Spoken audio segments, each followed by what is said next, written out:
இன்ட்ரெஸ்டிங்கான விஷயங்கள் தான் பார்க்க போகிறோம். எதை பற்றினா முத்தத்தை பற்றி தான். முத்தத்தால் நம்மளுக்கு நிறைய நன்மைகள் நடக்குது அப்படிங்கிறது உங்களுக்கு எத்தனை பேர் தெரியும்?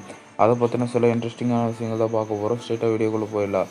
ஃபேக்ட் நம்பர் 1, நம்ம உதட்டோட உதடு முத்தம் கொடுக்கறதுனால அது பல நன்மைகள் கிடைக்குதாமா. அதில் என்ன நன்மைனா, நம்ம அப்படி முத்தம் கொடுக்கும்போது வாய் வழியாக பகிரப்படுகிற பாக்டீரியால்னால நம்ம பற்கள் சிதைக்கப்படுறது கம்மியாக்கப்படுகிறது.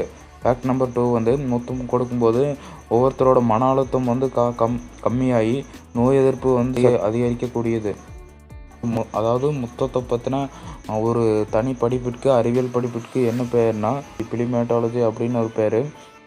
நம்ம முத்தம் கொடுக்கும்போது உதட்டில் உள்ள, அதாவது நம்ம முகத்தில் இருக்கிற 32 தசைகளும் வேலை செய்வதால் முத்தம் கொடுப்பதனால் நம்மளுக்கு வயதாகும்போது ஏற்படும் சுருக்கங்கள் கம்மியாகும் அப்படின்னு ஆராய்ச்சியில் சொல்லியிருக்காங்க. ஃப்ரெண்ட்ஸ், இன்றைக்கி நம்ம இப்போ முத்தத்தை பற்றின பார்த்தா சில விஷயங்கள் உங்களுக்கு பிடிச்சிருக்குன்னு நினைக்கிறேன். நீங்கள் நம்ம சேனலுக்கு புதுசாக சப்ஸ்கிரைபர் இருந்தால் மறக்காமல் நம்ம சேனலை சப்ஸ்கிரைப் பண்ணிடுங்க.